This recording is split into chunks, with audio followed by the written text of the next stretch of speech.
ओम शांति दीदी।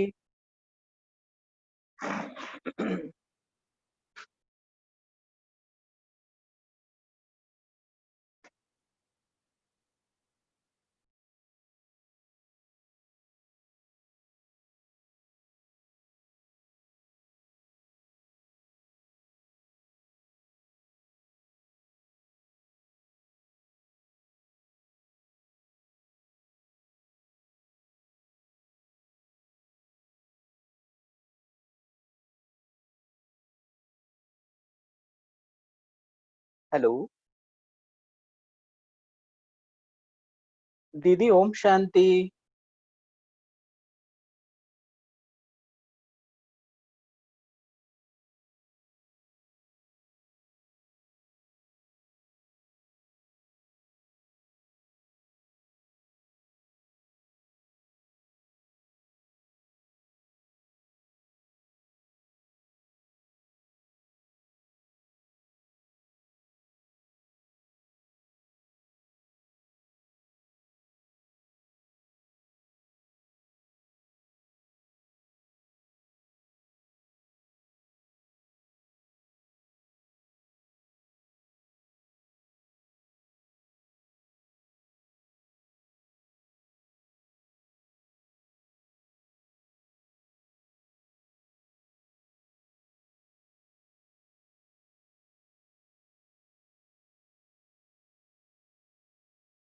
दीदी ओम शांति।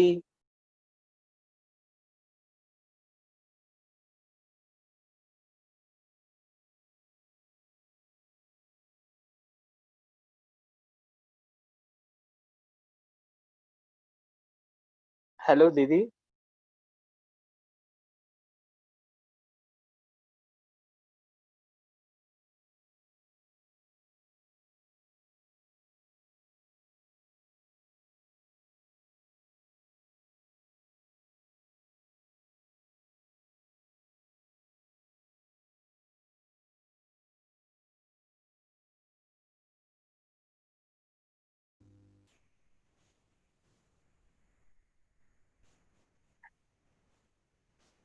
हेलो दीदी।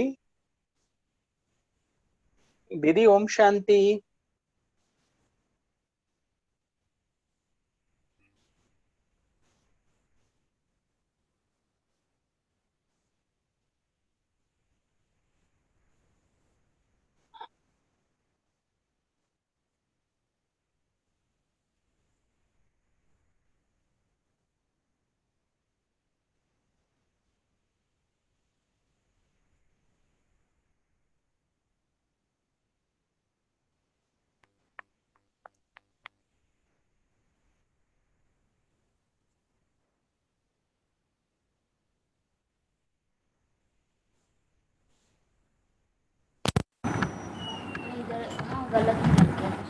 हेलो दीदी ओम शांति। दीदी ओम शांति। शांति, ओम शांति।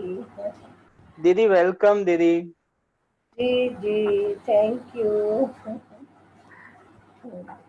दीदी बस चात्रक आत्माएं जो हैं बाबा की, वो आपका इंतजार कर रही हैं बस। बहुत अच्छा, आपने योग किया, तपस्या की। जी दीदी। भले जी दीदी वेलकम दीदी। एक स्वागत है सभी की तरफ से आपको। एक आपका बहुत मिनट, एक बहुत स्वागत। बाबा को याद करें। हाँ जी दीदी, जी दीदी।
ओम शांति। दीदी मैं तो सोच रहा था बाबा अभी ध्यान में आपको खींच लेंगे और अभी संदेश आ जाएगा।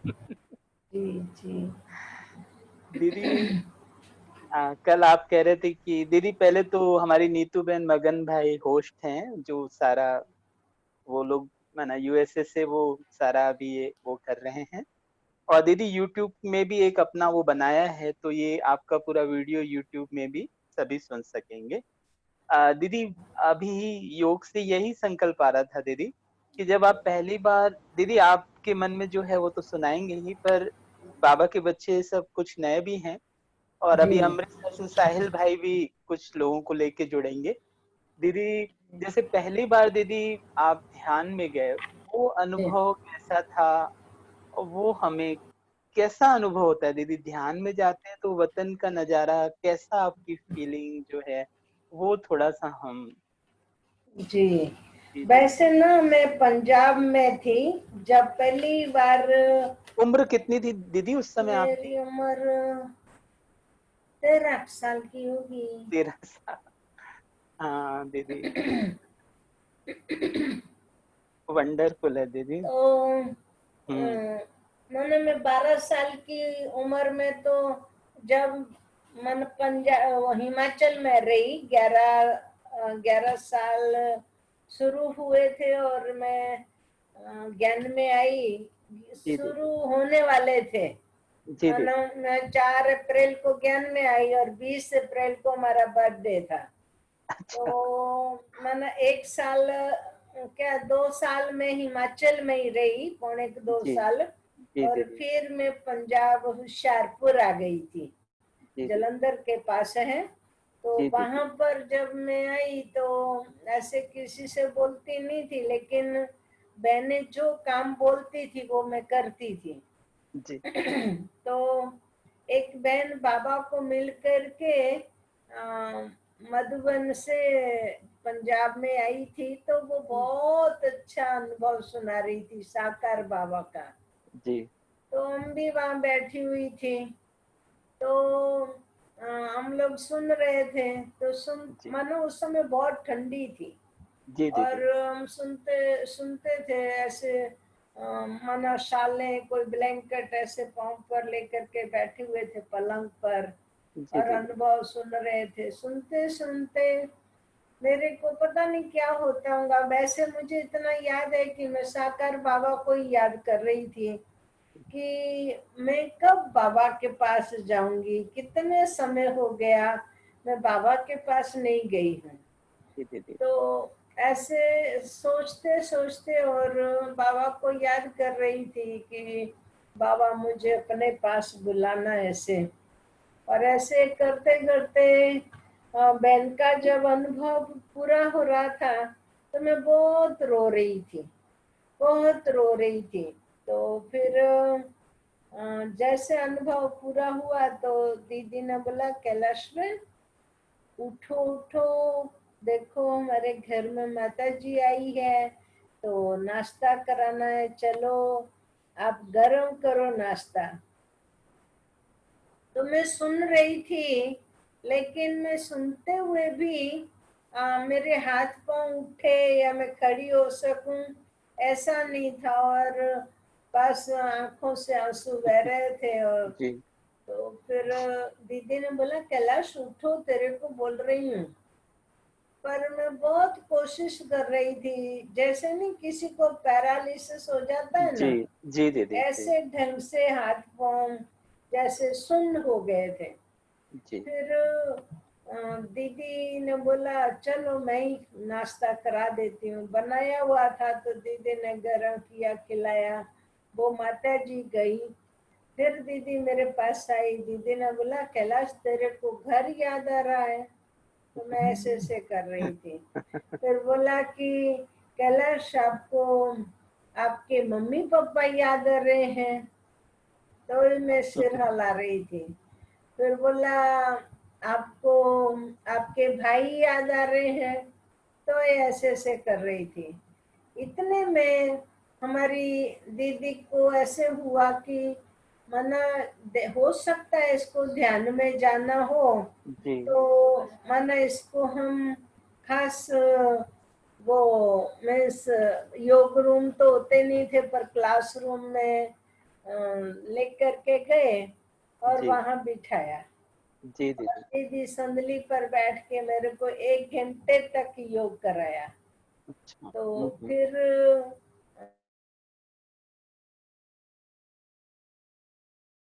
हाँ दीदी, वॉइस चली गई, एक सेकेंड। आपकी आवाज दीदी, वॉइस। बिल्कुल बोलो, नहीं जी अब कुछ ठीक है कर दीदी, अब ठीक, अब ठीक है दीदी। रहे। जी दीदी ठीक है अभी। तो जी फिर तो मैंने जैसे बोला मेरे को कि भाई 1 घंटा हो गया अभी तक नहीं ध्यान में गई, नहीं कुछ, जैसे कि वैसी ही है। तो हम्म फिर मैं कुछ करूं ऐसे। तो दीदी हम्म। ने उठाया और उठा करके मेरे को अ, फिर से रूम में ले आई। वही जी पलंग पर मेरे को बिठा दिया जी और दीदी ने मना जो ब्लैंकेट था वो उड़ा दिया। जी और मैं बस बैठी रही। जी फिर मीन्स उसके बाद दीदी ने सोचा पता नहीं लड़की को क्या हो रहा है, क्या हो रहा है। फिर जी तो दीदी अपने खाना पीना बनाने लगी दोपहर का। जी हमने सुबह को नाश्ता भी नहीं किया था। फिर परंतु ना मुझे जब दीदी ने रूम में आकर के बिठाया और ब्लैंकेट डाल करके चले गए, तो मेरे को ऐसा लगा कि जैसे थोड़ी देर के बाद जैसे जोरदार करंट पड़ा ऐसे। अच्छा। फिर मुझे मालूम नहीं पड़ा। ओके। उसके बाद मैं जब नीचे आई तो मैं शनिवार जी सुबह को लगभग 9 बजे के करीब मुझे करंट का अनुभव हुआ। और फिर सोमवार शाम को 4:30 बजे जब मैं नीचे आई तो अच्छा दीदी, इतना समय आप, इतना पूरा टाइम आप कॉन्शियस में नहीं थे फिर, जैसे वो नहीं नहीं, फिर पता ही नहीं चला ना। फिर आपको तो कुछ भी सुध बुध नहीं थी दीदी? ना आपको कुछ कॉन्शियस नहीं थी? ना, ऐसे अच्छा। कुछ नहीं था पता। जी फिर जी तो जब हमारे को जैसे नीचे में आई तो मानो ऊपर जब आ रही होंगी तो बाबा ने मेरे को तो यही बोला था, मुझे बहुत कुछ याद नहीं है, लेकिन जी। मेरे को बाबा ने बोला बहुत सारे फल मैंने बर्तन में देखे और अच्छा, बहुत ऐसे फल थे जो मैंने नीचे कभी देखे ही नहीं थे। कभी देखे नहीं थे। तो वो फल मैं अच्छे अच्छे तोड़ तोड़ करके इकट्ठे कर रही थी। तो बाबा ने बोला बच्ची क्या करेंगी इतने सारे फल को। मैंने कहा बाबा मैं साथ लेकर के जाऊंगी। तो बाबा ने बोला कि बच्ची सब बच्चों को खिलाएंगी। मैंने कहा जी बाबा। बाबा ने बोला पक्का। मैंने कहा जी बाबा। तो फिर जब मैं नीचे आई और सब बहनें भी 2-3 ही बहनें थी ऐसे सामने ही बैठी हुई थी। जी और दीदी। उसी समय मना दीदियां हंस भी रही थी। और उन्होंने बोला कि अ, मना जैसे मैं बहुत खुश थी, पर मैं जब ऐसे ऐसे देखने लगी कि वो फल कहाँ रखा, फल कहाँ गया। हम्म तो दीदी ने बोला क्या ढूंढ रही हो। मैंने कहा दीदी बाबा ने फल दिया था और हम्म। कहा था कि मेरे सभी बच्चों को खिलाना। तो मैंने बोला था कि मैं खिलाऊंगी। तो बाबा ने बोला था पक्का खिलाएंगी बच्ची। मैंने कहा जी बाबा। तो दीदी आपने ये फल क्यों मना उठा लिया, ये सबको देने का है। दीदी ने बोला कहाँ फल, यहाँ तो कोई फल नहीं था। नहीं क्या, नहीं मुझे बाबा ने दिया था और सबके लिए दिया है, तो जी। वो सबको खिलाना है। हम्म दीदी ने बोला अरे ऊपर से फल थोड़ी आता है। मैंने कहा नहीं हम्म दीदी मेरे को बाबा ने दिया था। तो फिर दीदी ने बोला देखो हमारे बड़े बहन जी जाते हैं तो वो थोड़ी फल लेके आते हैं। मैंने कहा हम्म। उनको नहीं देते होंगे बाबा, मेरे को तो दिया था। तो दीदी ने बोला कि नहीं नहीं, ये तो बाबा साक्षात्कार कराते हैं। जी। मैंने कहा नहीं दीदी, मुझे दिए थे। फिर दीदी ने बोला चलो चलो कैलाश उठो, तुम नहा लो। मैंने कहा मैं सुबह नहाई हूँ। तो बोला कि नहीं, आज 3 दिन हुए, तो शनिवार को माय नहाई थी गुडनेस। और आज सोमवार हुआ। ओ तो आप दीदी। नहा लो ऐसे, फिर नाश्ता करना। तो वतन में जाने के बाद तो भूख प्यास कुछ पता ही नहीं चला। दीदी और 12 साल की उम्र थी उस समय आपकी, माना 13 11 साल 12 13 13 साल की। 13 साल की उम्र। वाह वाह। जी फिर दीदी। माना उस समय भी मुझे बहुत ख्याल नहीं आया था कि मैं ध्यान में गई थी। जी दीदी। लेकिन फिर जब गुरुवार आया तो जी दीदी ने पता नहीं क्या भोग बोला बनाने का, तो मेरे को तो छोटी थी, आता ही नहीं था बनाने। तो जी। और मुझे योग करना पसंद नहीं था। मैं योग नहीं करती थी और मैं ऐसे कहती थी दीदी, मन आप जो भी सेवा देंगे ना मैं करूंगी। तो जी दीदियां फिर बोलेंगी चलो झाड़ू लगा के आओ, बर्तन साफ कर लो, कपड़े धुलाई कर लो। ऐसे ऐसे सेवाएं देती थी और मैं करती थी। जी दीदी बोले चलो योग में बैठो।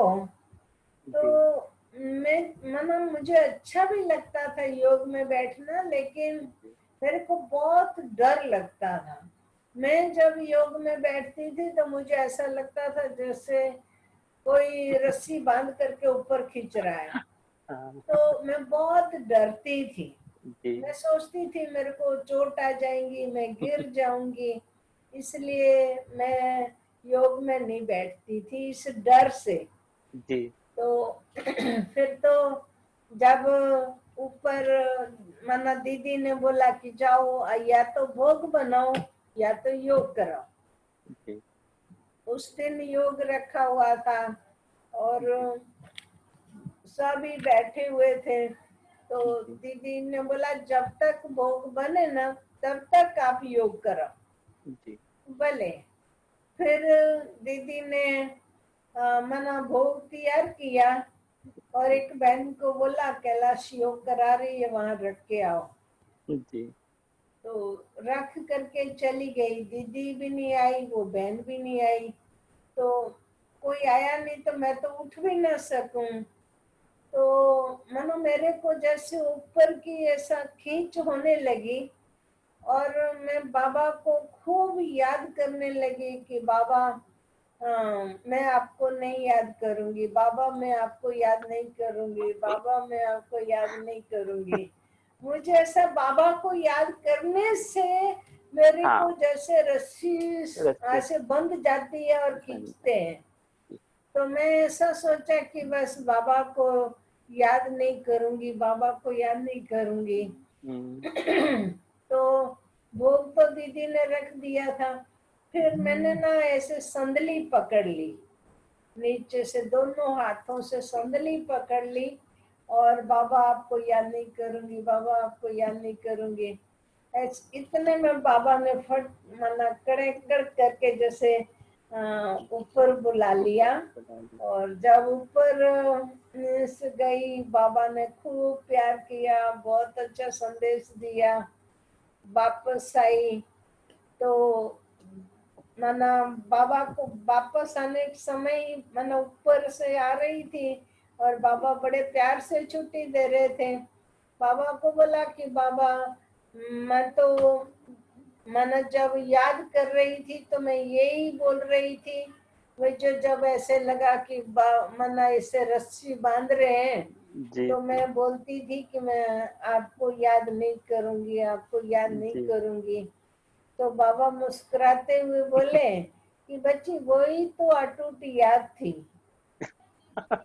और याद क्या होती है। जी जी यही जी तो याद थी। फिर जी तो माना ऐसे करके मुझे बाबा ने शुरू में ध्यान में बुलाना जी शुरू किया था। जी। पर दीदी वहां पे ऐसे बाबा किस रूप में मिलते हाँ हैं दीदी? इतना मुझे बहुत ख्याल नहीं जी था, और जी छोटी जी जब थी तो जी उसी समय चंद्रमणि दादी भी हिमाचल आने वाले थे। जी तो दीदी। हम लोगों को सबको वहां पर तैयारी करने के लिए भेजा था। जी तो दादी पहली बार हिमाचल आ रही थी।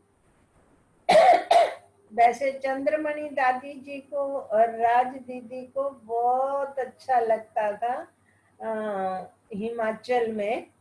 जी तो हम लोग तैयारी करने गए हुए थे। तो मेरे को बोला दीदी ने कि जल्दी जल्दी तुम सफाई कर लो, घर में पहले झाड़ू लगा लो। तो फिर हमने बोला भले। तो मैं फिर झाड़ू लगाने लगी, थी तो छोटी। और मेरे को ऐसा कि वो एक लक्ष्मी नारायण का और झाड़ और त्रिमूर्ति के 3 चित्र बड़े बड़े हॉल में लगाए हुए थे। तो झाड़ू लगाते लगाते मेरा ध्यान ऐसे वो झाड़ के चित्र के साइड में ईश्वर लिखत होती थी।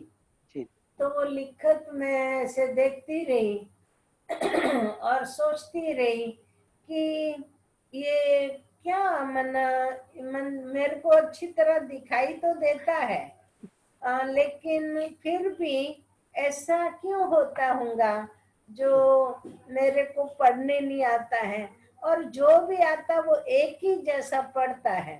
तो दिखाई तो मुझे भी देता है और इन लोगों को भी देता है, लेकिन ये कैसे पढ़ते हैं, मुझे क्यों नहीं आता है।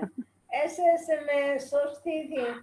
इतने में दीदी मन जैसे बोस दीदी ने जैसे बोला था सफाई करना, तो झाड़ू मेरा ऐसे गोद के पास ही रहा और मैं वो चित्रों को देखती रही और सोचती रही बाबा सब लोग पढ़ सकते, मैं क्यों नहीं पढ़ सकती हूँ। ऐसे चित्र को देखते देखते और बाबा ने बतन में बुला लिया।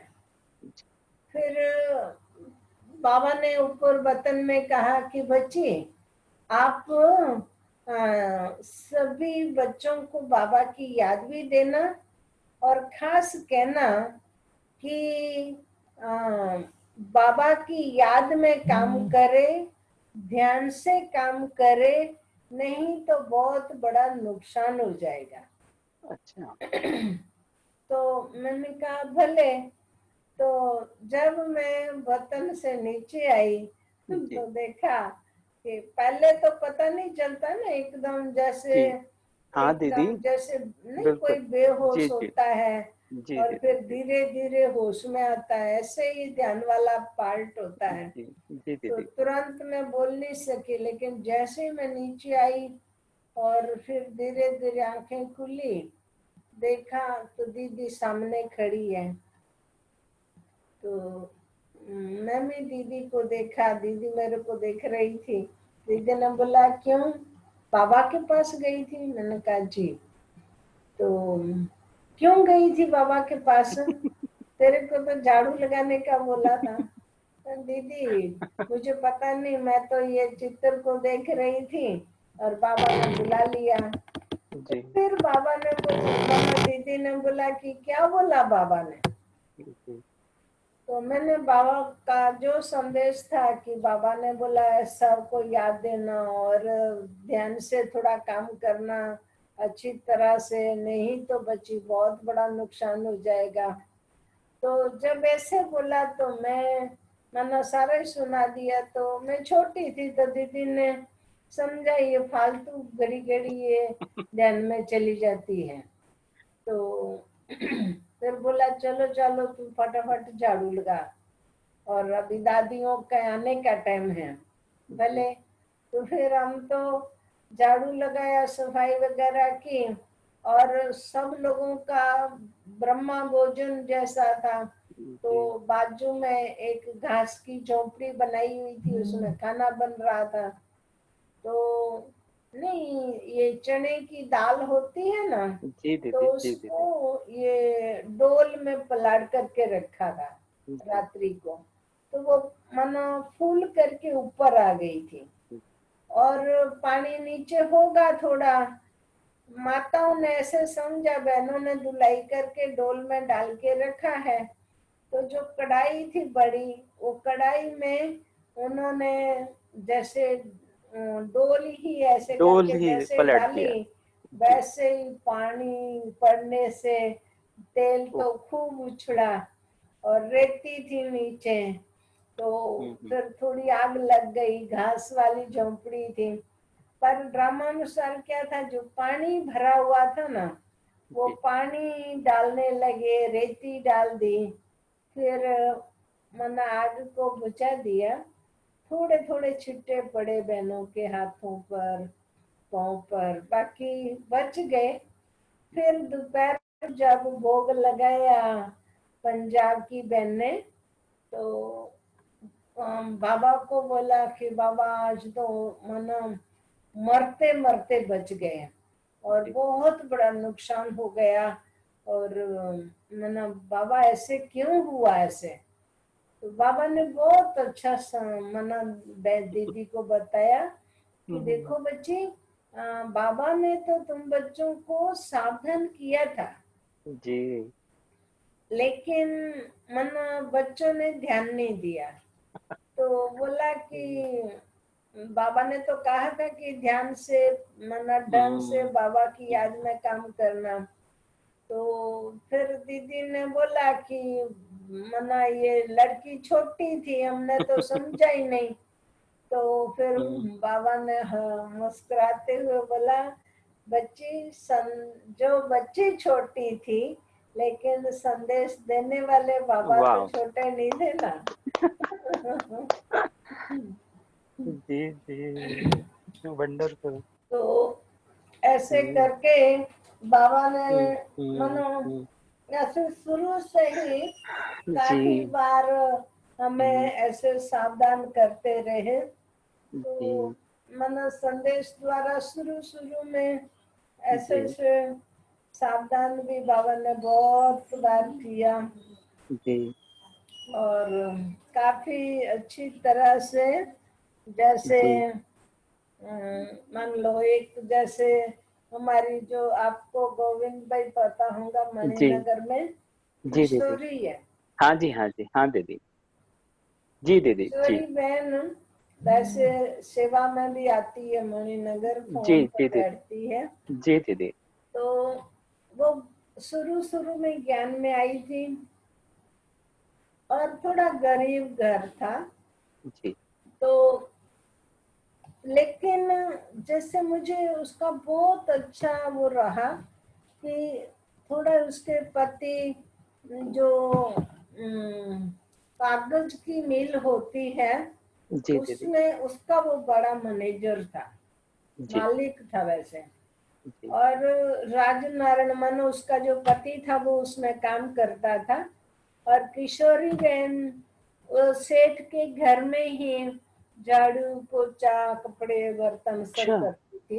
हम्म। और उनका एक छोटा बच्चा था, लगभग 10 महीने का, और वो ज्ञान में आई थी। तो बच्चे को ब्रह्मा बाबा की फोटो बहुत अच्छी लगती थी। तो बहुत प्यार से माना कोर्स हम लोग कराते थे, और वो ब्रह्मा बाबा को ऐसे से आगे बैठ करके बाबा के पास हाथ से ऐसे से बाबा को करता रहता था।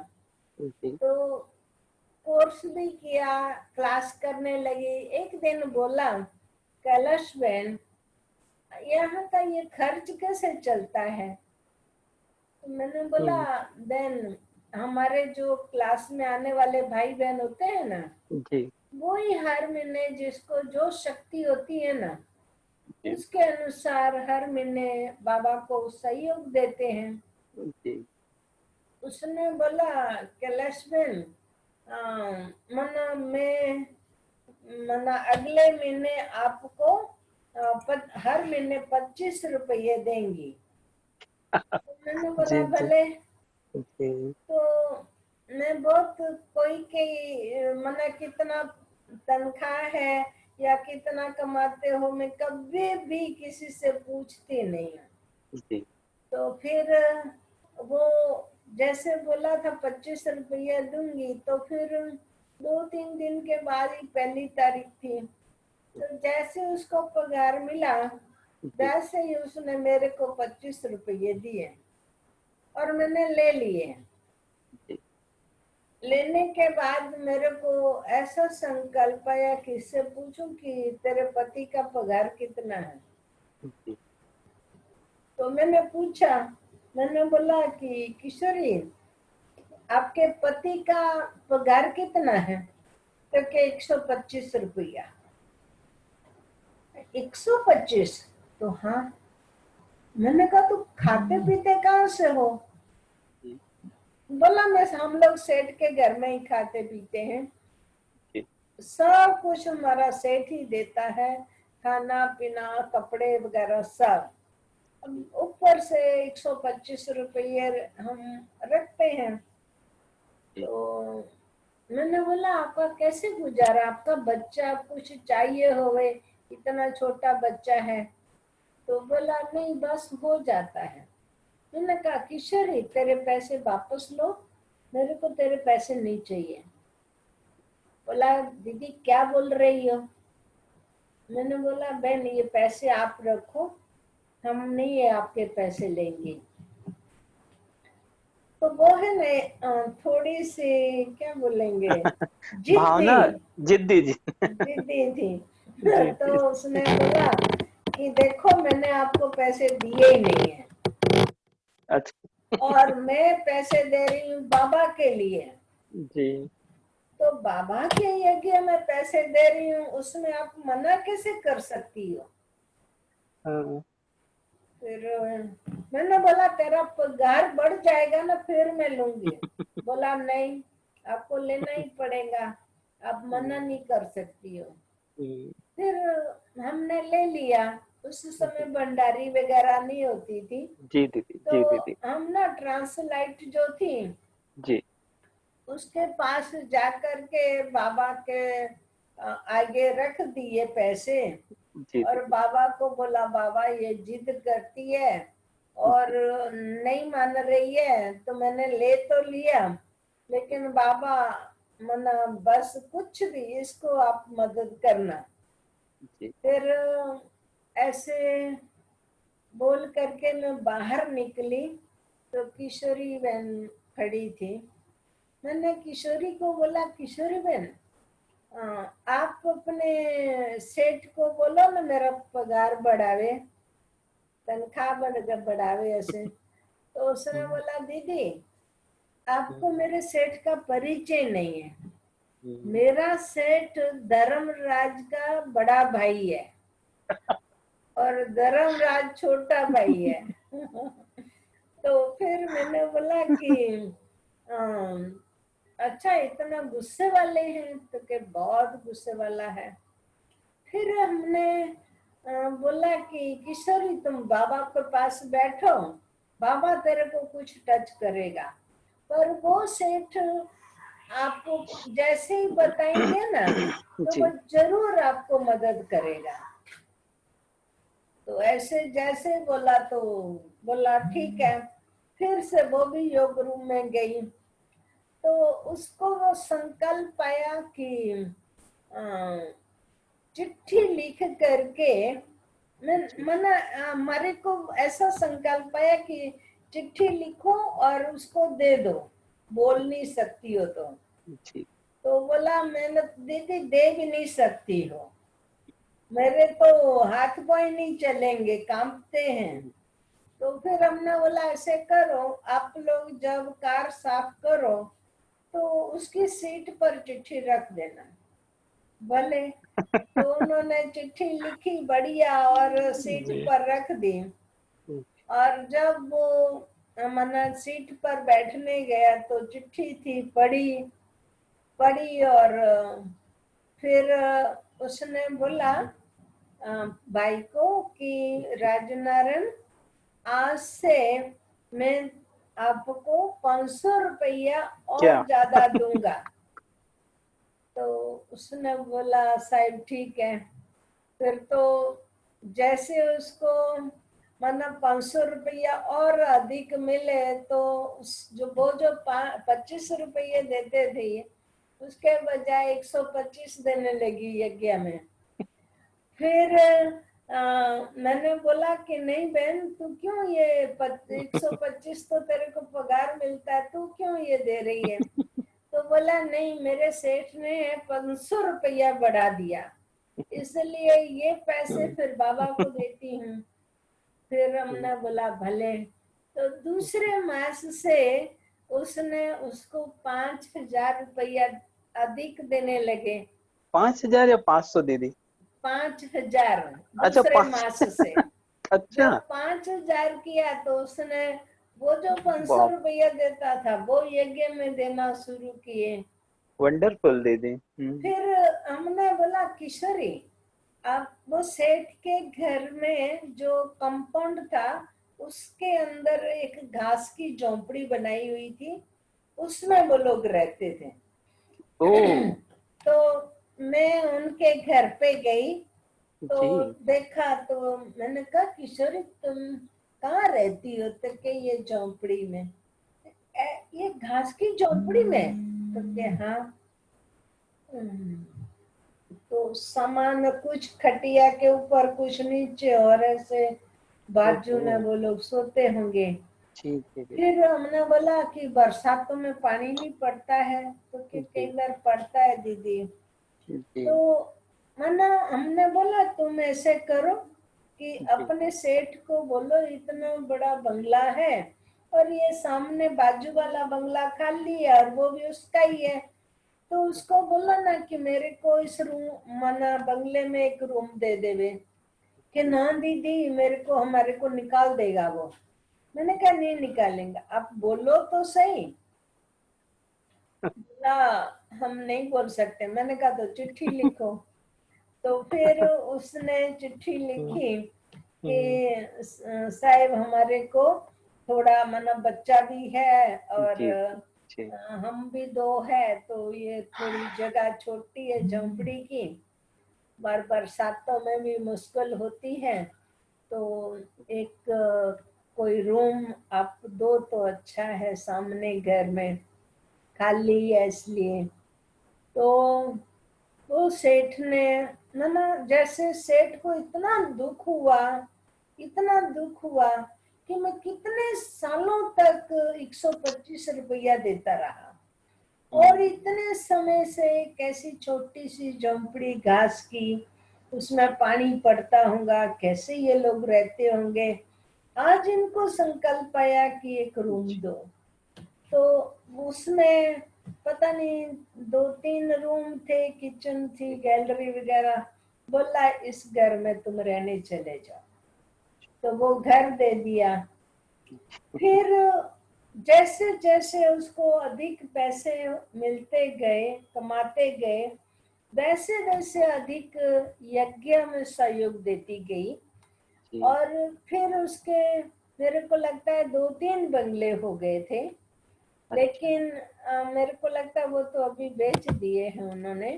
जी। लेकिन अभी तो हम सोच भी नहीं सकते हैं कि वो ऐसी जी। झोंपड़ी में रहती होंगी और हाँ ऐसे देखो दीदी, घर। अभी तो कार वाले सब हो गए, कार वार सब उनके पास, तो हम्म। वंडरफुल दीदी। और वंडरफुल। फिर मैं बताऊं, जब वो शुरू में ज्ञान में आई और इतनी वो सेठ के पास काम करती थी, तो जी दीदी। उसके पीयर पक्ष वाले बहुत अच्छे थे, जी। पैसे वाले थे। तो जी। उसकी जो बहन थी ना, वो भी अच्छे घर में थी, तो उसने बहुत अच्छी एक हाथ की घड़ी दी। जी। और वो घड़ी इतनी अच्छी थी जो हम लोगों को भी अच्छी लगती थी और किशोरी को भी अच्छी लगती थी। एक दिन अचानक वो गुम हो गई।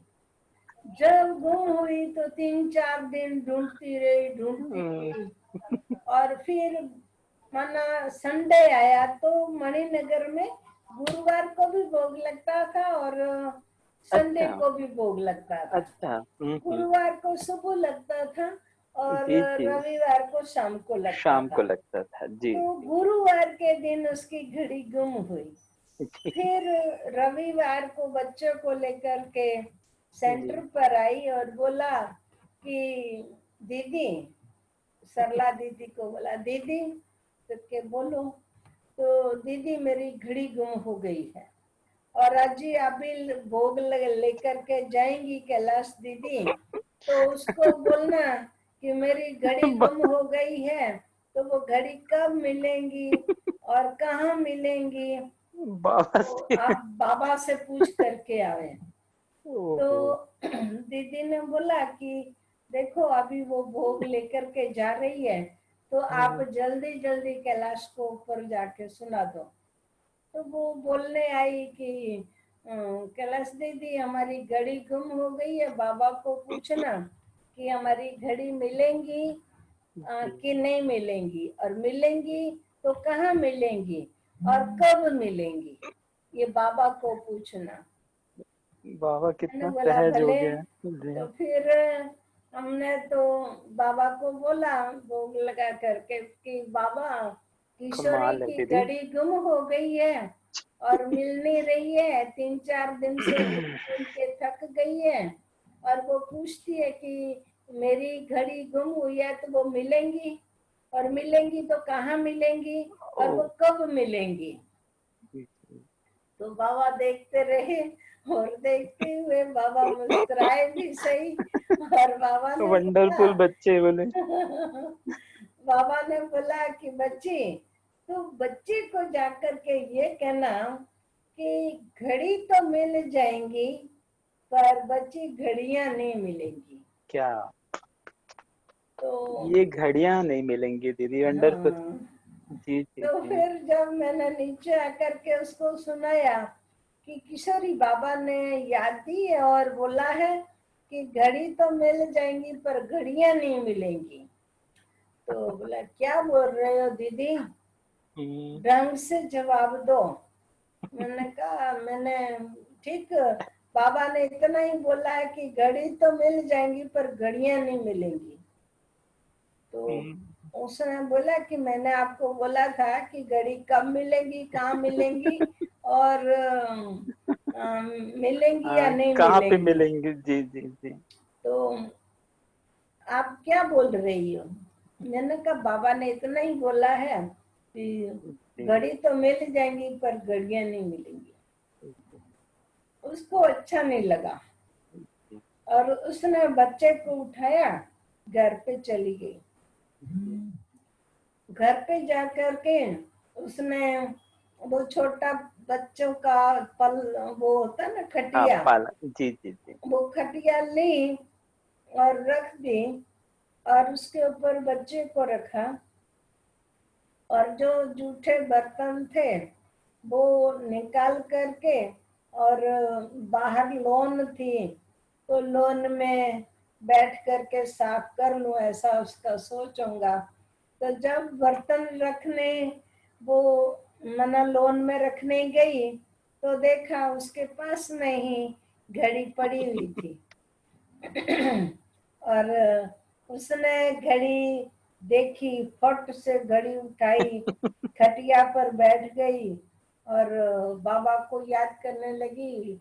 बोला बाबा ने बोला था घड़ी तो मिल जाएंगी पर घड़ियां नहीं मिलेंगी, तो ऐसा क्यों बोला। फिर उसने बोला, सोचा कि देखो मैं 4 दिन से 4 दिन से घड़ियां जी। घड़ी घड़ी अपनी घड़ी जी घड़ी जी कर अपने रही थी, समय ये घड़ियां जी और जी इतना समय मेरा चला गया घड़ी के पीछे। तो जी। घड़ी तो 1 मिनट में मिल गई, मिल गई परंतु इतना जो समय इस घड़ी के पीछे जी चला गया वो जी मुझे नहीं मिलेगा। जी। तो बाबा वंड शुरुआत में तो बहुत अच्छी कमाल है तरह दीदी, से कमाल है। बाबा की नजर दीदी एक एक बच्चे पे है मना। देखिए कैसे भगवान कितना सहज दीदी हमारे मना कुछ भी पूछें आप निमित्त माध्यम के द्वारा। हम्म, लेकिन बाबा कहते हैं ये समय दीदी अभी फिर से शुरू होगा तो हम कैसे आपसे ऐसे फिर लेंगे?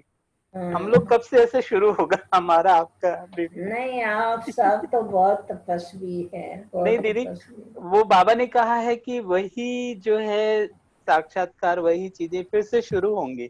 तो वो कैसा स्वरूप होगा दीदी अब जो समय अनुसार? हम्म, वैसे ना बाबा ये कराएंगा। अंत समय बाबा ने बोला जो शुरुआत का समय था जी वो ही दीदी। अंत समय होगा। जी दीदी। और जैसे मैं मणिनगर में ही थी, जी और दीदी। शुरू शुरू में तो यज्ञ भी बहुत गरीब था, जी दीदी। बहुत कुछ पैसे नहीं होते थे, बहुत ध्यान रख कर के चलते थे हम लोग सभी। एक बार मैं मणिनगर में ही थी, और उसी समय हमने देखा कि वो ये 9 देवियां जो झांकी हाँ शुरू जी। हुई, जी दीदी। वो मणिनगर से ही, बाबा के संदेश से ही शुरू हुई थी। जी तो जी। बाबा ने, जैसे गुरुवार था तो हम लोग भोग लेके गए थे, और नवरात्रि होने वाली थी, थोड़े समय के बाद शुरू होने वाली थी। तो बाबा ने वतन में बहुत अच्छा, बहुत बड़ा 9 देवियों की झांकी दिखाई, बहुत अच्छी स्टेज। फिर अ, बाबा मन, और बहुत भीड़ दिखाई। तो हमने बाबा को बोला, बाबा ये तो बहुत अच्छी, कितनी अच्छी देवियां हैं, कितनी सारी भीड़ है। तो बाबा ने बोला कि बच्ची, अगर ऐसी झांकी आप भी करेंगी ना नीचे जाकर के, अभी नवरात्रि शुरू होंगी ना बच्ची, तो उस समय ऐसी 9 देवियों की झांकी आप लोग करो, तो ऐसी भीड़ तो क्या, इससे भी ज्यादा भीड़ लग जाएंगी। तो दीदी पंजाब गए हुए थे, सरला दीदी, और हसमुख भाई और मंजुला बहन वगैरह वहीं थे। तो हसमुख भाई तो ये बड़ा भाई था, तो इतनी हिम्मत ही नहीं थी कि उसको बोलूं भैया, हम लोग हम वैसे भी कम बोलते ही थे, तो जी जी। ये इतनी हिम्मत नहीं चली कि भाई को बोलूं कि 9 देवियों की झांकी करनी है। तो फिर हमने संदेश तो सारे क्लास में सुना दिया, और सबने सुन लिया। तो पोपट भाई जो शाह था, उसने जब ये संदेश सुना, तो उसने तुरंत वो बोला कि कैसा कैसा देखा था, कैसे कैसे। क्लास के पूरा होने के बाद बैठे, और सारा उन्होंने डिटेल सुना, कैसा था, ये था वो। तो अम्बे माँ बाग पर थी, लक्ष्मी थी, दुर्गा थी, ये वो सब अलग अलग 9 देवियां थी, मुझे बहुत याद नहीं है, जी उनके नाम नहीं पता है, लेकिन जी। 9 जी देवियां थी। तो फिर सारा उन्होंने जाना, और उसके बाद ये राजू भाई, बीनू जी। भाई, और योगेश, और सब काफी कुमार थे। जी तो बोला है कि माना, ये जो बाबा ने बोला है कि तुम लोग नीचे जाकर के करो तो भीड़ लगेंगी, तो हम लोग करें। तो फिर बोला, बाबा ने तो 9 देवियां दिखाई है, तो वो 9 देवियों का कैसे होगा। हमने बोला, 9 देवियां छोड़ो, पहले एक देवी तो करो। तो एक देवी की माना झांकी हम लोगों ने तैयार की। जी। तो माना वो पतरे काटे, सिंह कहाँ से लाएंगे, और सिंह पर कौन बैठेगा। तो पतरा काट काट करके, जी। और उसको कलर किया, और सिंह जी। जैसा, वो बाघ जैसा बनाया। जी। मेरे को बाघ से बहुत प्यार है वैसे। अच्छा। तो जब बाग बनाया, तो फिर सब लोगों को बोला, सब कुमारियों को, माताओं को, भाई आप देवी बनो, और मन अम्बे माँ बन करके सबसे पहले अम्बा माँ की झांकी रखते हैं। जी। कोई ना बैठे। अच्छा। बोला कोई पत्थर मारेंगे, पता नहीं क्या बोलेंगे, कैसे अच्छा। बैठेंगे, क्या होगा। हम्म। हम नहीं बैठेंगे, कैसे बैठना अच्छा। होगा। हम्म। बोला, आप ऊपर देख के आई थी ना, तो आप ही अभी बैठो, और पहले दिन आप बैठो, फिर हम लोग बैठेंगे। जी। फिर हम मेरे को ऐसा कि हम तो ब्रह्मा कुमारी, कलरिंग कपड़े थोड़ी पहन सकते हैं, जी हम कलरिंग कपड़े नहीं पहन सकते हैं। पर सब ने बोला नहीं दीदी, अभी आपने देखा है तो आप ही बैठो। और बाबा ने बोला 9 देवियों की झांकी करो। तो फिर हमने बोला कि हर रोज एक एक देवी बढ़ाते रहेंगे। जी जी तो पहले दिन फिर अम्बे माँ की जो झांकी तैयार की, जी कोई भी नहीं बैठा और अनाउंस भी कर बैठे थे हम लोग तो। जी और जी। फिर मना बाबा ने मेरे को ही बिठाया वाह वाह। और देवियों की झांकी। और ये लोग तो क्या करते थे, बीनू भाई, राजू भाई, ये सब जी जी। एक एक डेढ़ डेढ़ घंटे तक पर्दा ही नहीं डालते थे। यहाँ अभी तो हाँ अभी तो दीदी 15 15 मिनट मिनट में, में 20 मिनट में, हाँ और वहां 15। पर तो डेढ़ डेढ़ घंटे तक, और ओ। भीड़ तो इतनी सारी जो बात ना पूछो। और ऐसे करके हाथ रख करके वो खड़े बैठे ओ। रहने का, तो मच्छर काटे कुछ करे वो तो। लेकिन कहे नहीं, पर हम लोग है ना उस समय, बस मुझे देवी बनना ऐसे नहीं, लेकिन देवी बनना है मुझे, मुझे साक्षात्कार कराना है। बाबा की सेवा के लिए ये बाबा ने दृश्य दिखाया है, बहुत बड़ी सेवा बाबा साक्षात्कार से कराएंगे। ऐसे बस सारा दिन उठो बैठो तो ऐसा याद रहता था, जी इतना योग में रहते थे ऐसे। फिर जी जी तो सब काफी देवियां, इतनी भीड़ लगी, काफी जगहों से पुलिस वाले आए, जी पुलिस सारा प्रबंध करती थी, जी कैसे जी। एक ओर से आवे और दूसरी ओर से। और वाह। बहुत बड़ी स्टेज बनाई थी, मेरे जी को जी लगता है 40 बाई जी जी। 60 की हम्म। बड़ी जी जी स्टेज बना करके 9 देवियों की झांकी की थी। तो ये भी बना मणिनगर से ही शुरुआत की थी बाबा ने, जो कि हम्म। सारे, आज पूरे भारत में दीदी, आज देखो हर गांव में, शहर में आज वो देवियों की झांकी से सेवा होती है। हाँ। जी जी दीदी। पर मनो, जैसे हमने देखा कि बाबा हमेशा बच्चों को अलग अलग रंग रूपों से जी हंसाते रहे, बहलाते रहे दीदी। और सेवा कराते रहे। जी अभी आपका दीदी। समय तो नहीं हो गया है? नहीं दीदी, नहीं दीदी, नहीं नहीं। है ना? नहीं दीदी सुनाइए, नहीं नहीं दीदी। हम दीदी ऐसे ये, आप हमारे भाभी दीदी, एक अनमोल गिफ्ट है आप, हम कैसे आपसे कितना ना लें, हम लोग तो भाग्यशाली हैं हम दीदी। जी, जी बाबा ना साकार बाबा जो थे ना, जी दीदी। मैं जब जयपुर जा रही थी जी तो बाबा ने एक मेरे को इतना छोटा सा डब्बा दिया, और एक बाबा ने बड़ा डब्बा दिया। जी बाबा ने बोला, हम लोग जयपुर में रहते थे ना, तो कितने लगभग 50-55 भाई बहन थे ना। जी तो दीदी। उस समय बाबा ने कहा कि बच्चे, जब रात्रि को आप बच्चों की कचहरी होती है ना, हर रोज कचहरी होती थी। दीदी कचहरी में क्या करते थे, सॉरी, कचहरी में क्या बातें होती थी मन आपकी? ऐसे सारे दिन की दिनचर्या जी मेरी कैसी रही, जी मन जैसे हम 50-55 जने, तो कोई टक टक भी हो सकती है, जी दीदी, जी दीदी, हाँ या हाँ समझो कुछ भी हाँ हाँ। मना नुकसान कोई किया, बोल झूठ से कोई बोला, से, जी या जी। जो भी कुछ भूल हुई तो पूरा कचहरी सच्चा में सच्चा। सुनाने का। जी और जी। हम सचमुच अच्छी तरह सच्चाई से बोलते थे। बहुत सुंदर। तो वो सब मना रात्रि को बैठते थे, उसके बाद दूध पी के सोने जाते थे।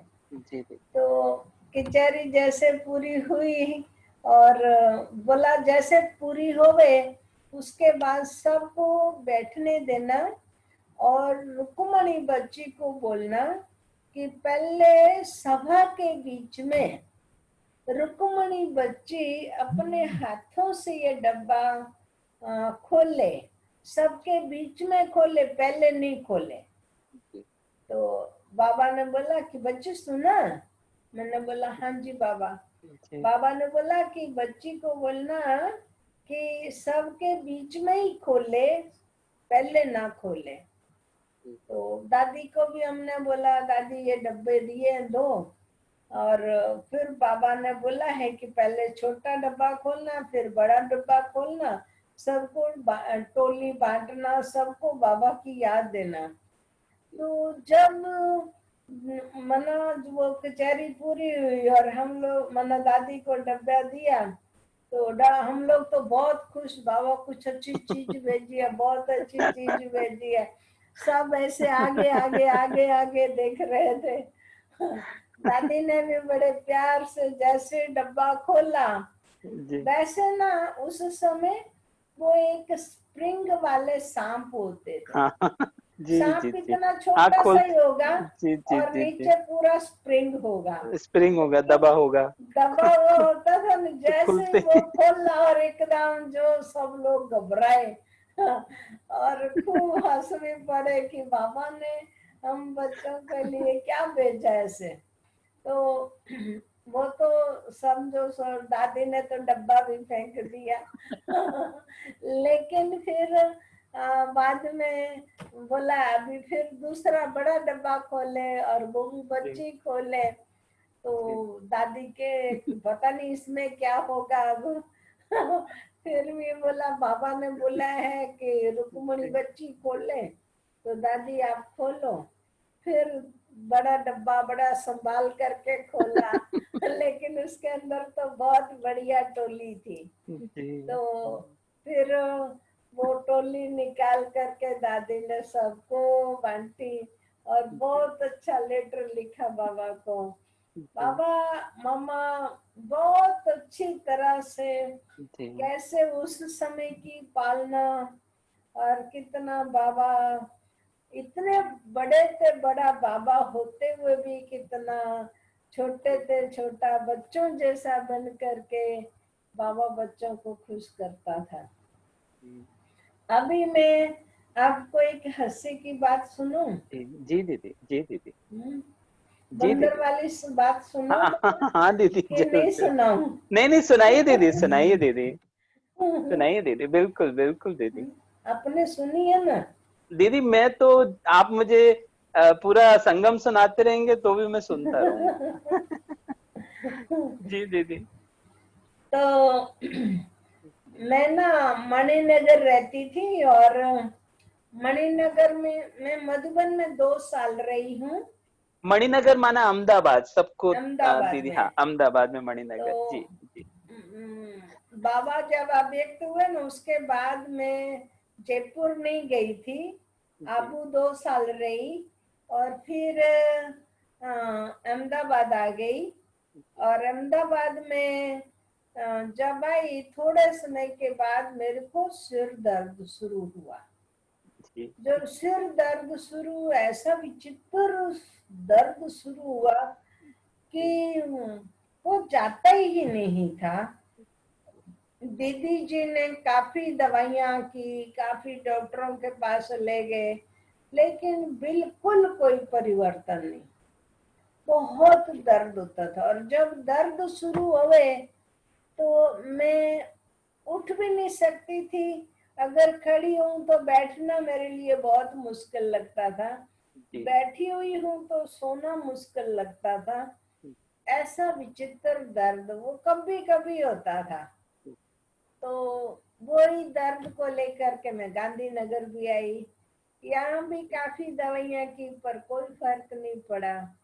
एक बार गांधीनगर में 150 जने की पार्टी आई हुई थी। तो हम लोगों ने खाना पीना बना रहे थे, उस समय दर्द शुरू हुई। फिर तो जब स्वामी नारायण से पार्टी आई, जी तो लगभग हमने माना 120-25 लोगों को खिला दिया, और जी थोड़े भी 25 लोग बाकी रहे होंगे। जी जी तो मैंने बोला मेरे को बहुत सिर दर्द हो रहा है, अभी मैं सो जाती हूँ, और जो बाकी भाई बहन रहे हैं उनको आप लोग खाना खिला देना। तो उन्होंने बोला भले खिला देंगे, पर दीदी आप डॉक्टर को दिखा करके फिर खिलाओ। तो रिक्शा मंगाई, लेकिन मैं सिर ऐसे नीचे करके झुक भी नहीं सकती थी, तो रिक्शा में नहीं बैठ सकी। फिर रिक्शा छोड़ दी, लेकिन डॉक्टर को फोन किया कि आप ही यहाँ सेंटर पर आ जाइए।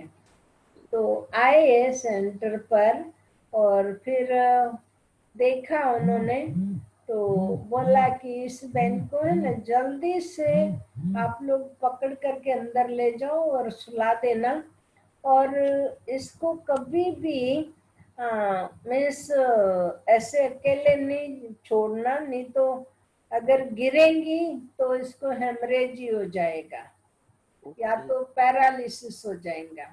ओके। तो फिर मैं अंदर आ रही थी किचन से, तो हमारे पीछे एक बहन आ रही थी। उसने बोला, दीदी आपको बहुत सिर दर्द हो रही है, तो मैं दबा दूं? मैंने कहा ना। तो क्या दीदी विक्स वगैरह लगाएंगे ना तो आपको काफी अच्छा लगेगा। तो मैंने बोला ना, मेरे को नहीं लगानी है। कि दीदी दबाने दो ना। मैंने कहा मैंने मना किया ना। तो फिर उसको थोड़ा खराब लगा कि दीदी कितना रूखा रूखा बोल रही है। तो फिर मैंने कहा मेरे को जब से एक्सीडेंट हुआ है और सिर में 7-8 वो फ्रैक्चर हुए थे, हाँ तो दीदी वो। मेरे को दबाना मना किया है, जी। तो दबाना नहीं है। जी। तो के भले। तो वो आगे उसके रूम में गई, और हम जो दादी के रूम में जी। रूम था, जी। उसमें हमारे पास गुलजार दादी आ रहे थे जी। 10-12 दिन के लिए। और दादी ने बोला, मना हम अहमदाबाद में दादी को मिलने गए थे, तो दादी ने बोला कैलाश में बॉम्बे जा रही हूँ, मेरे को वो ये जो कैंसर का जो जी। इंजेक्शन जी। लगाते हैं, जी। तो उसके बाद बहुत गर्मी लगती है जी। और बहुत जलन होती है। तो जी। गांधीनगर में बहुत खुली हवाएं हैं, जी दीदी। बहुत अच्छा लगता है। तो मैं माना गांधीनगर रहूंगी। मैंने बोला भले, जरूर आइए। तो क्या आऊं ना? मैंने कहा दादी घर ही आपका है, हम आपके घर में रहते हैं। तो दादी ने बोला भले। थोड़े समय के बाद दादी बोले, कैलाश। जी दादी। तो के कैलाश तेरे वहाँ कोई रूम में एयर कंडीशन है? जी। ना दादी। देखे कोई भी रूम में एयर कंडीशन? ना दादी। जी। तो बोला भले। वो क्या जलन होती है, जी। बहुत गर्मी लगती है ना इंजेक्शन के जी। कारण, जी। इसलिए मैं तेरे से पूछ रही हूँ। जी। तो मैंने बोला दादी है नहीं एयर कंडीशन तो। जी। और दादी मेरी ऐसी स्थिति है जी। कि मैं एयर कंडीशन नहीं ले सकती हूँ, ओ। और लेकिन फिर भी दादी मैं कोशिश करूंगी। जी। जी। तो दादी ने बोला भले है या नहीं, पर मैं गांधीनगर आऊंगी। भले। तो मैं गांधीनगर आई और मैं सोचने लगी क्या करूं क्या करूं, किसको बोलूं। मांगना मुझे बिल्कुल जी। बिल्कुल खराब लगता है, मांगूंगी नहीं। जी। तो जी। क्या करूं फिर? किसी को बोलने का भी नहीं है, तो जी। थोड़ी कोई सपना आएगा किसी को। जी। तो फिर मैं बाबा को याद करूं कि बाबा दादी आ रही है, बाबा का रथ है और दादी ने सामने से बोला है, तो बाबा मैं क्या करूं ऐसे? ऐसे बैठी थी योग में, फिर मुझे ऐसे संकल्प आया कि यहाँ पर जो नहीं नेडू भाई है जिसके जी। पास कारें वगैरह ठीक जी। करवाते हैं जी ना, दीदी। हाँ दीदी। जी। तो फिर वो याद आया। तो उसने ना हमारे यहाँ कुछ बिल्डिंग किया था, जी। तो मुझे पता था कि कार का एयर कंडीशनर वो ठीक करता है। जी। जी। तो मैंने उसको फोन किया कि हम्म। नेडू भाई, तो के हाँ दीदी, के मैंने कहा भैया आपके पास कोई पुराना एयर कंडीशन रिपेयरिंग में आया है। क्योंकि दीदी क्यों? मैंने कहा हमारे ना दादी आ रहे हैं, उनकी तबीयत अच्छी नहीं है और उनको मना एयर कंडीशन की जरूरत है 10-12 दिन, तो आप दे सकेंगे? तो बोला बहन मना भले मैं दूंगा। मैंने कहा भले पुराना ही देना, क्योंकि मैं आपको भाड़ा नहीं दे सकती हूँ। जी तो के भले भले दीदी, कोई हर्जा नहीं, दादी आ रहे हैं और मैं दूंगा ऐसे। पर आप, मेरे पास दीवार का नहीं, विंडो एयर कंडीशन है, तो आपको हाँ ये सरिये कटवाने पड़ेंगे। जी मैंने कहा आप बता के जाओ कैसे सरिये काटने हैं। तो उसने बताया कि भाई ये बारी जो है वो इतनी इतनी काट देना। तो मैंने ना जल्दी करवाया कि भाई पता नहीं कब एयर कंडीशन आ जावे, तो मना जैसे आवे और वैसे फिट करके जावे, जी जी फिर उतना समय मैंने काटने में नहीं लगना चाहिए।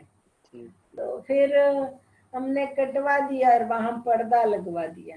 जी। और उसी रूम में जो खटिया था, जब मेरे को सिर दर्द हो सिर रही दर्द थी हुआ। जी जी तो जी मैं दादी के ही रूम में पलंग पर सो गई जी और मैंने ऐसे सीधी जाकर के सो गई।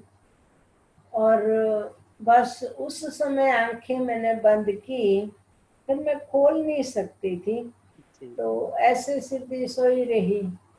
और जैसे मैं सोई वैसे ही एक मना मेरे को ऐसे आंख नहीं बंद की, लेकिन ऐसा लगा कि मेरे पास कोई बैठे है।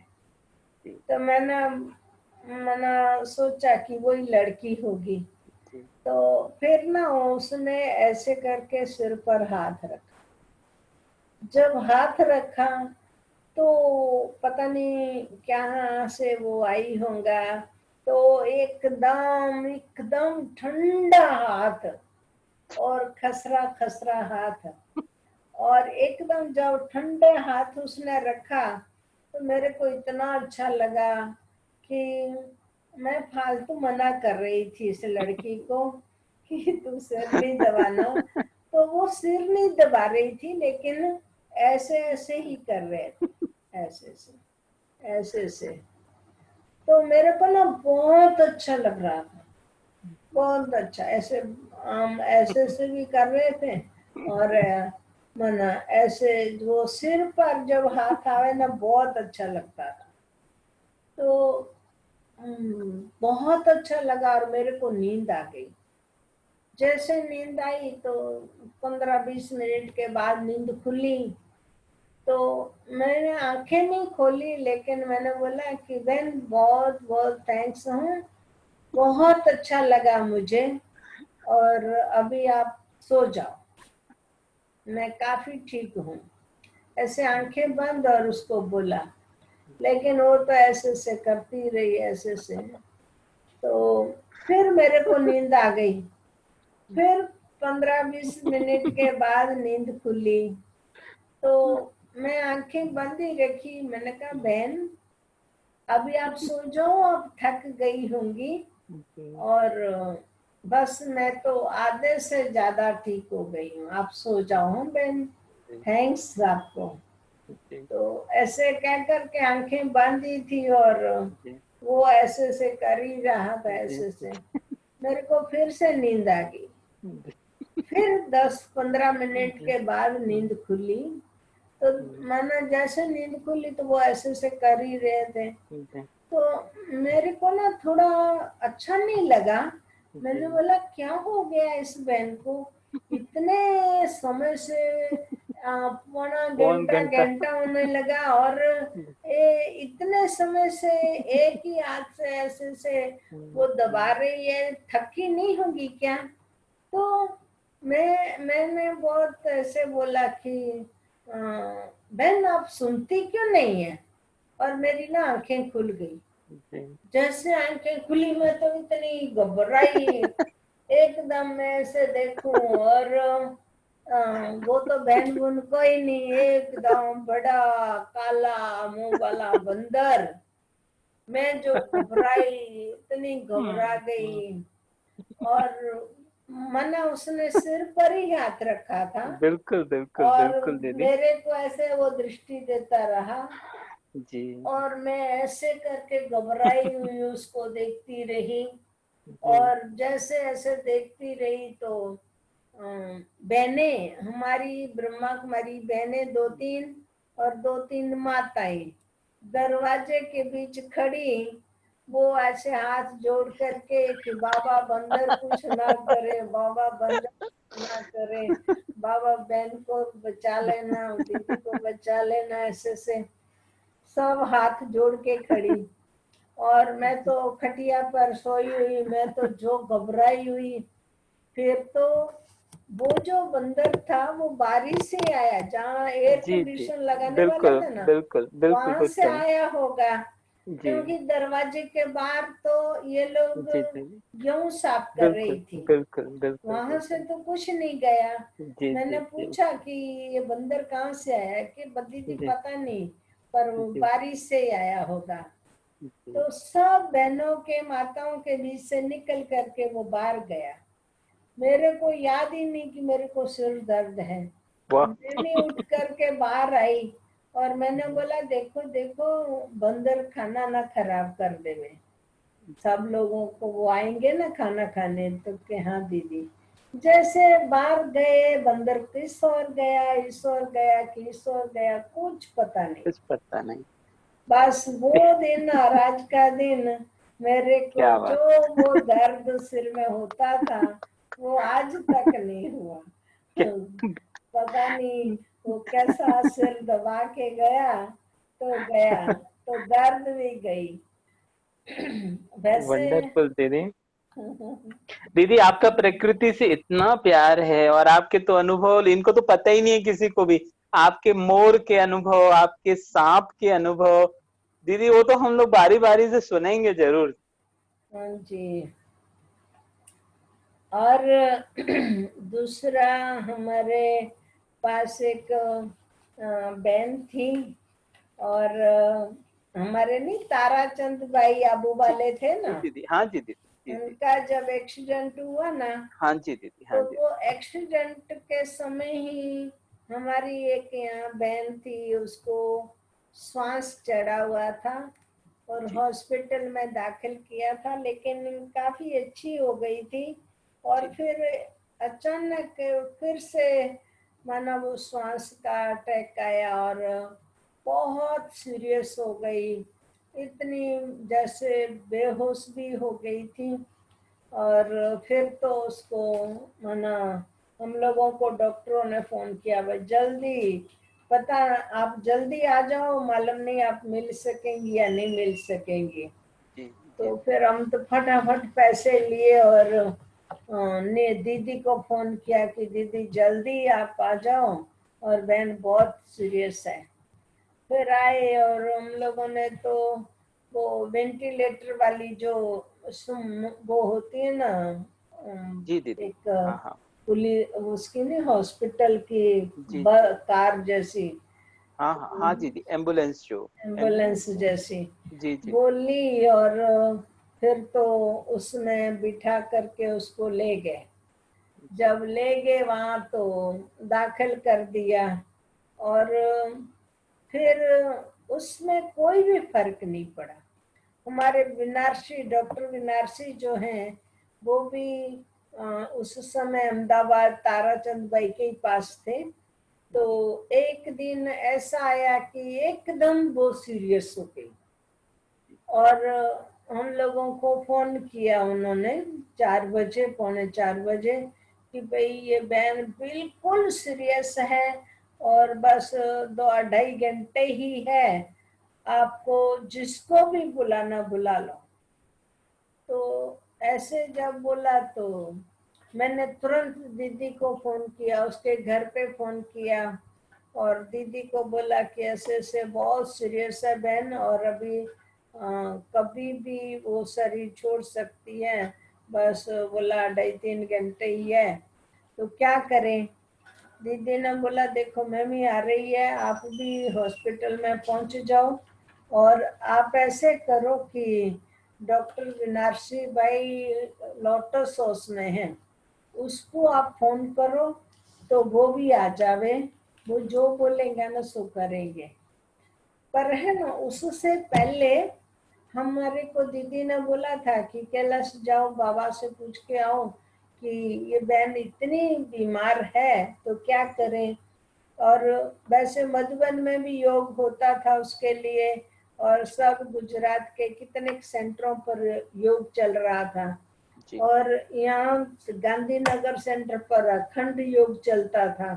जी तो उस समय बाबा से पूछा तो बाबा ने बोला कि बच्ची एक हठ लेकर के बैठी है, जिद अच्छा। लेकर के बैठी है कि मेरे को इस पुराने शरीर से कोई भी सेवा नहीं करनी ओ। है, अब मैं नया शरीर लेकर के ही सेवा करूंगी।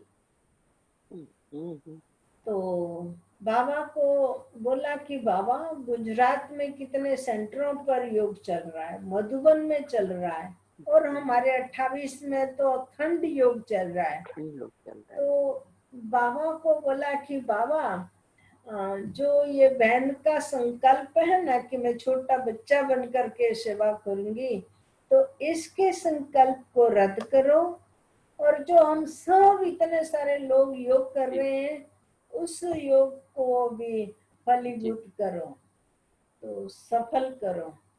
जी। आपने बाबा एक लड़की का मान लिया, इतने जो लोग योग कर रहे हैं उसका क्या। तो हम्म, फिर बाबा ने बोला ठीक है बच्ची, बच्चे के लिए भी योग करो और ताराचंद बच्चे के लिए भी योग करो। ओके। मैंने बोला भले। तो हम दोनों के लिए योग करते थे, और जब ये सीरियस हो गई कि भाई अभी गई कि गई ऐसा था, तो उसी समय फिर हमने विनाशी डॉक्टर को भी बुला लिया, दीदी भी आ गई, मैं भी वहां पहुंच गई। और नाना जैसे हम लोग आए और डॉक्टर्स वगैरह भी सुबह सुबह सब लोग आ गए। तो उन्होंने मीटिंग रखी कि अभी ये पेशेंट का क्या करें। और मैंने देखा कि बनारसी डॉक्टर ने बहुत मेहनत की थी। जी उन्होंने बॉम्बे, कलकत्ता, दिल्ली, सब जगह जो भी बड़े बड़े हॉस्पिटल थे सब में फोन किए, जी सब जगह पूछा। जी उन्होंने जब बोला कि आपको जितना भी पैसा का खर्च हो आप चिंता नहीं करना, लेकिन पेशेंट को ठीक करो। उसने बोला कि हमने कोई भी ऐसी दवाई नहीं है जो इसको नहीं दी है, जी लास्ट दवाइयों तक दे दी है, अब ठीक नहीं होती है। आप इंडिया में जितने भी सेंटर माना हॉस्पिटल है उससे पूछो, जी अगर कोई और दवाई देता है तो हम करेंगे। तो हमारे डॉक्टर विनाशी ने सब लोगों से फोन करके पूछ लिया था, जी पर बोला कि ये दवाई दे रहे हैं वो लास्ट है। जी फिर इतने में मैंने बताया कि अभी ये पेशेंट तो बिल्कुल सीरियस है, अभी जिसको बुलाना आप लोगों को बुला लो। मीटिंग चल रही थी, पर ड्रामानुसार मैं भी उसके समय विनाशी भाई के साथ साथ चली गई थी अंदर। वैसे तो जी कोई को अंदर नहीं जाने देते हैं जी अपोलो हॉस्पिटल में। जी तो उन्होंने ऐसे ही समझाऊंगा कि ये भी डॉक्टर है, तो मैं चली गई अंदर और बैठ गई मीटिंग में। लेकिन ये डॉक्टर लोग तो इंग्लिश बोलते हैं, जी हमारे को तो इंग्लिश कुछ आती नहीं थी, जी दीदी परंतु जी दीदी बैठी रही। कुछ कुछ तो पता चलता है, जो जी दीदी। ऐसा हाँ हाँ। बहुत करके तो कुछ भी मालूम नहीं पड़ता है। जी तो दीदी। माना वो जब इंग्लिश में बात कर रहे थे जी और बोला कि अभी हमारे हाथ की बात नहीं है और अभी ये पेशेंट माना जा रहा है। जी तो फिर है ना मुझे संकल्प आया, मैंने बोला कि भैया आप लोग कब से चर्चा कर रहे हैं, परंतु इस पेशेंट को हुआ क्या है जी वो आप इंग्लिश में बताते हैं, लेकिन हिंदी या गुजराती में बताओ तो मुझे पता चले। जी तो उन्होंने फिर बोला कि मेरी शादी भाषा में कि बहन जी इसको है ना, ये माना इतना इसके अंदर हवा भर गई है, इतनी हवा भर गई है कि इतना टाइट हो गया है जैसे पत्थर जैसा शरीर। तो उसमें इंजेक्शन लगाते हैं ना, तो बोला पत्थर को इंजेक्शन दे सकते हैं, लकड़ी को, सूखी लकड़ी को इंजेक्शन दे सकते हैं? मैंने कहा नहीं। तो बोला इसका शरीर ऐसा हो गया है। तो मैंने बोला तो वो है ना, इंग्लिश में कुछ बोलते थे कि जो अच्छी हवा है वो मना श्वास लेती है पर श्वास छोड़ती नहीं है। तो वो जो गंदी हवा है वो उसके अंदर माना इतनी घुस गई है कि इंजेक्शन लगाओ तो सुई टेढ़ी हो जाती है।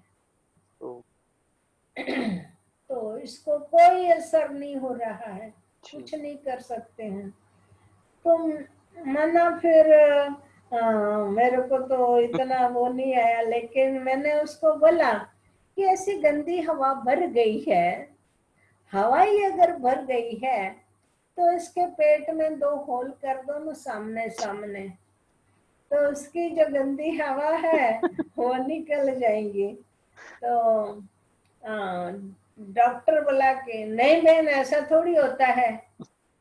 फिर एक बहुत छोटी सी लड़की थी, तो वो भी डॉक्टर थी, तो उसने बोला यस सर हो सकता है, अभी लास्ट सांसों ले रहा है पेशेंट और खत्म ही होने वाला है 1-2 घंटे में, तो क्यों ना ये ट्राई करे जो बहन बोल रही है।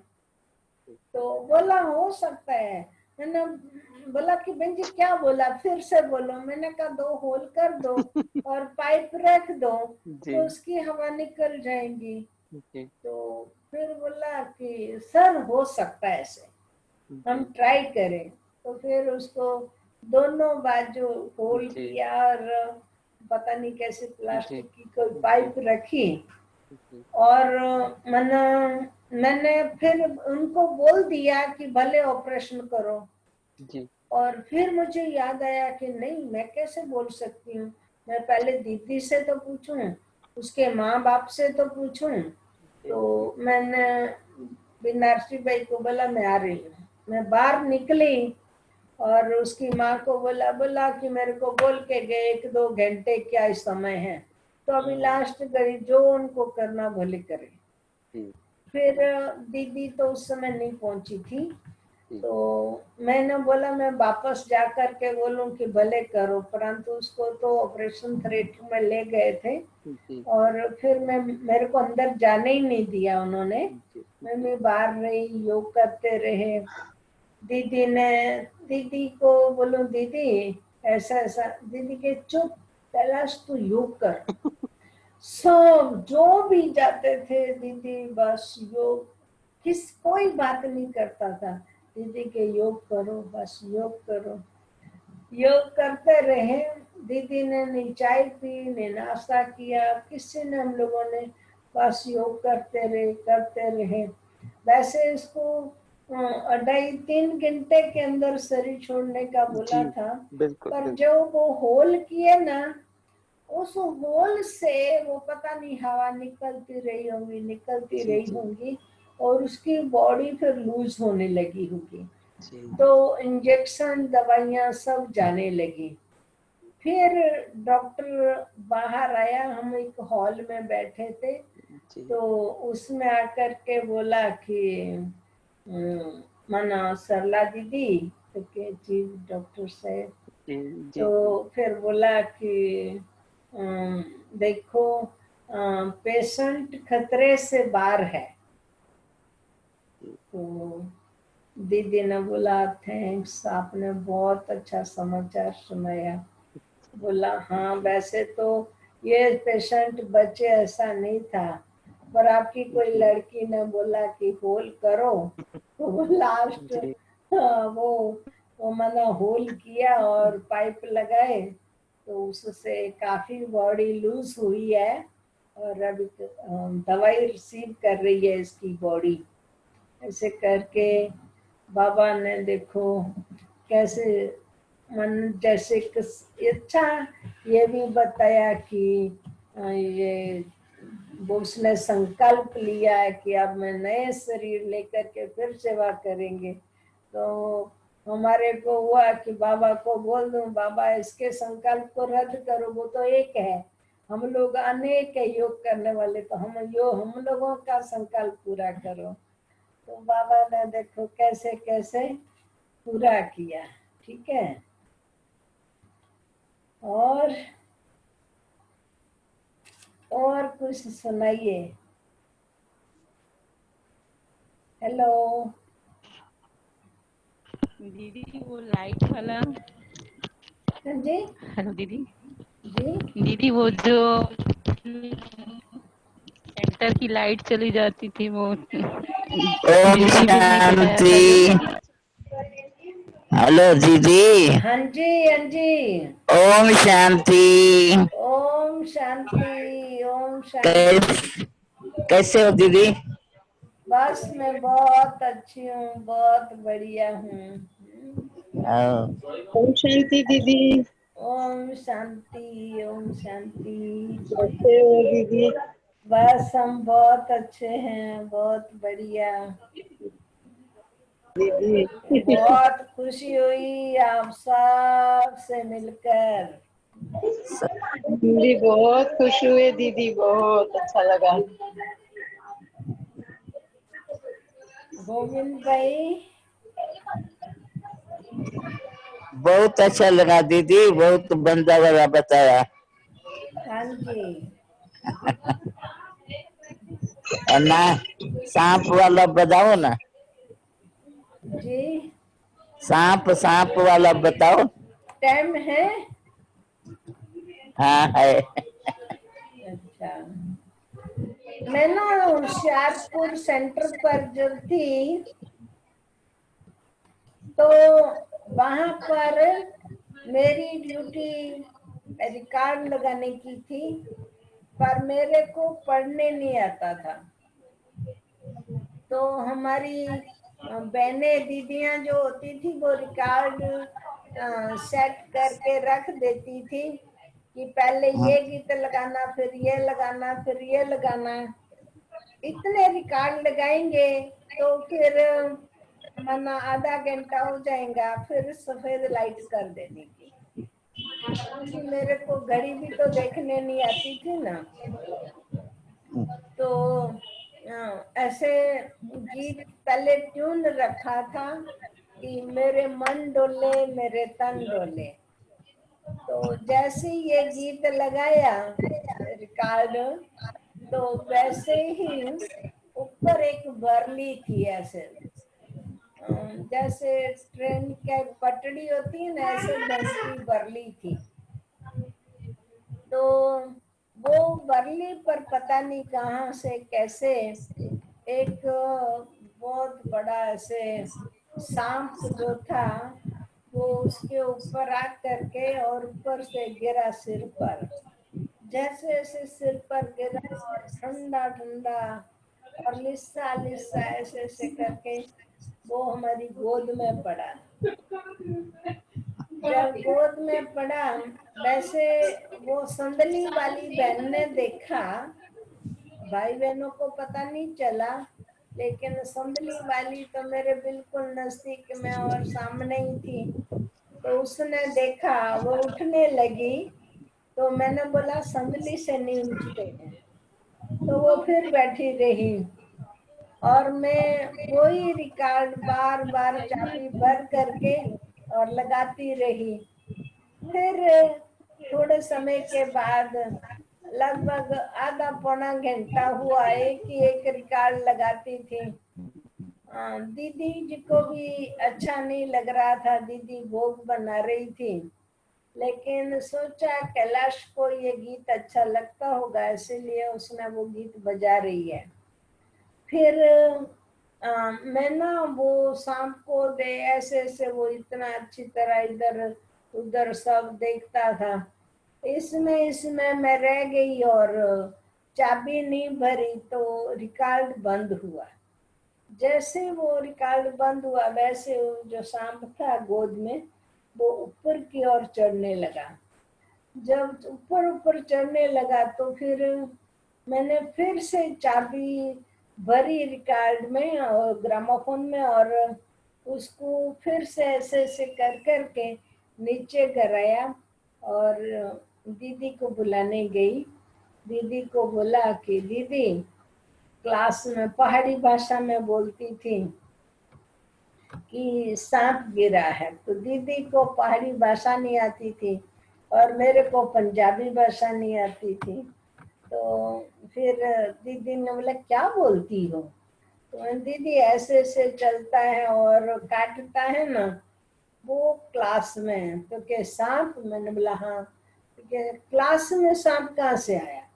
मैं ऊपर से। तो क्या ऊपर से कहाँ से आया?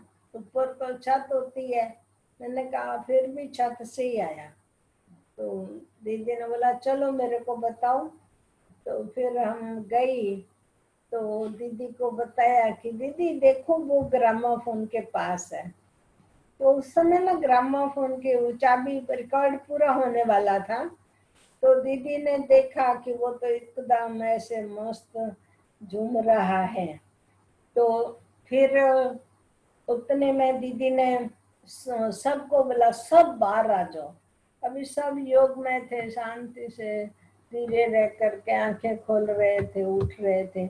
सबसे पहले तो संदली वाली बहन आई बाहर, क्योंकि उसने तो देखा था सांप को कि दीदी के ऊपर पड़ा है। फिर तो सब लोग धीरे धीरे बाहर आए। दीदी क्या हुआ? तो के क्लास में सांप है। तो फिर सब लोगों ने देखा कि हाँ क्लास में सांप है। तो फिर दीदी ने बोला कि कुछ भी लेकर के इसको मार दो। हमने दीदी को बोला दीदी इसको नहीं मारना। बोला क्यों? मैंने कहा दीदी आधे पौने घंटे से मेरी गोद में है और उसने मुझे नहीं काटा, कुछ भी नहीं बोला, तो उसको भी नहीं मारो। दीदी ने अपने दीदी पंजाबी थी ना, दीदी ने बोला ये तेरा चाचा लगता है जो नहीं मारूं ऐसे। फिर तो उसको मार दिया था बेचारे को। लेकिन दीदी बहुत अच्छी तरह सबको सुनाने लगी कि देखो कितनी कमाल की लड़की है, भूली है। कितने समय तक, पौने घंटे तक ये रिकॉर्ड एक ही एक रिकॉर्ड लगाती रही और मन डोले मेरे तन डोले और गोद में सांप डोले। तो बोला कि देखो सांप ने भी इसको कुछ नहीं किया, ये भी डोलती रही और सांप भी डोलता रहा। तो बाबा मना ऐसे काफी जगहों पर बचाता भी रहा, काफी अच्छी तरह से मदद भी, काफी मदद की है, पता नहीं क्यों की है। लेकिन बाबा ने क्या मालूम कौन से जन्म में कुछ अच्छे कर्म किए होंगे जो बहुत इस जन्म में, इस जीवन में बाबा की मदद मिली। ठीक है।